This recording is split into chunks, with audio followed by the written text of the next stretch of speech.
Welcome to The Explainer. Today we're going to dig into a really powerful argument, one that connects the dots between the enormous U.S. national debt and something that looks a lot like deep-seated corruption. So, the source material we're looking at today, it starts with a number that is just honestly hard to wrap your head around.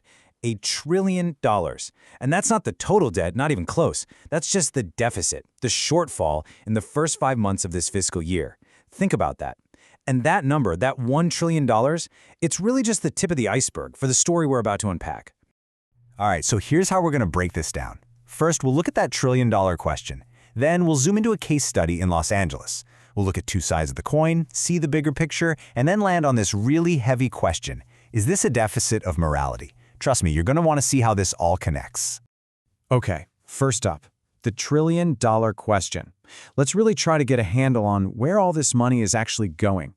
So get this, the national debt is sitting at nearly $39 trillion, and just the interest on that debt is one of the biggest bills the government has to pay. The source points out that in February alone, that was $79 billion, just interest. To give you some context, that's right up there with giants like Social Security and healthcare. It's a massive, massive expense. And this leads the source to ask a question that's, pretty direct and maybe a little uncomfortable. With trillions, literally trillions of dollars being spent, is your life getting any better? I mean, really, are the roads you drive on smoother? Are the schools in your neighborhood top-notch? Are hospitals getting upgrades? The argument here is that for a lot of people, the answer is a pretty clear no. All right, so if the money isn't fixing our roads and schools, then where in the world is it going? Well, to figure that out, the source takes us from these huge abstract numbers and zooms way, way in on two very specific and, frankly, pretty shocking stories coming out of Los Angeles. The first case is something the source calls one of the biggest hospice fraud schemes in modern American history. Yeah, you heard that right.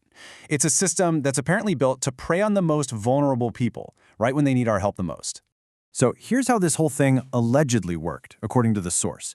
All of a sudden, hundreds of new hospice companies just appear out of nowhere. Then they start enrolling patients who, aren't actually dying. A lot of them don't even know they're in hospice care. But Medicare gets billed for tens of thousands of dollars for each one. And the truly awful part? This isn't just about stealing taxpayer money. It means that real vital resources are being pulled away from people who are genuinely at the end of their lives. The source puts it perfectly. It's a theft of dignity. Okay, the second story out of LA is, it's just as wild. This one involves what the source describes as a bizarre funding loop for legal aid. Basically, a system where the city pays people to stop the city from doing its job. Check out this cycle. Step 1. The city of LA gives taxpayer money to a nonprofit for legal aid. Step 2. Lawyers from that exact same nonprofit turn around and sue the city. They block the city from doing things like, say, clearing homeless encampments. So what happens?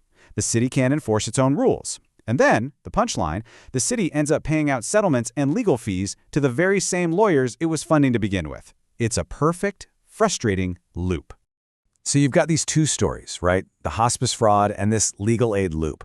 And they lead the source to ask a really, really important question that's at the core of this whole argument. Is Los Angeles just weird? Is it an exception, just this one isolated pocket of extreme corruption? Or, and this is the scary part, is LA actually the rule? Is it a blueprint for how things are working more or less all across the country? Because the answer to that question changes absolutely everything. And this is where the argument gets really big. The source takes that question and blows it up to the scale of the entire federal budget. It connects the dots from that local fraud right back to that $1 trillion deficit we talked about at the beginning. So the source throws out this really provocative what if. The federal budget is about $6.5 trillion. What if just 10 or 20% of that money is being lost to the exact kind of waste, fraud, and corruption we just saw in those LA stories? Okay, let's do the math. If 20% of the budget is just gone, that's $1.3 trillion a year. And here's the kicker, the part the source really wants you to see. $1.3 trillion is basically the entire annual deficit, the whole thing. So here's the bombshell argument the source is making. Maybe, just maybe, the national deficit isn't really about Democrats versus Republicans in their policy fights. Maybe a huge piece of it is just outright robbery, a quiet, systematic siphoning of our money.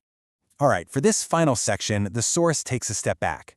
It argues that the financial cost, as mind-boggling as it is, isn't even the most dangerous part of this whole mess. The real problem, it says, is a much deeper, moral crisis. The source uses this term, moral bankruptcy. And what it means is, that's the point when a society just gets used to corruption. It becomes normal. We see it, we shrug, and we stop demanding that anyone be held accountable. It's when looking the other way becomes easier than putting up a fight.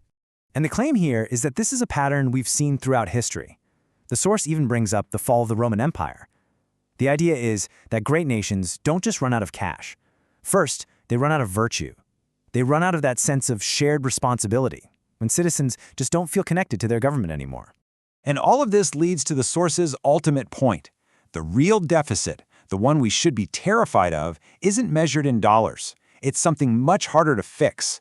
It's a deficit of courage, a deficit of attention, and a deficit of moral clarity.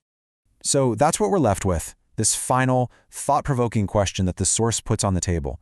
Is the most dangerous cost of all this the cost of us, as a society, just choosing to look the other way? What do you think?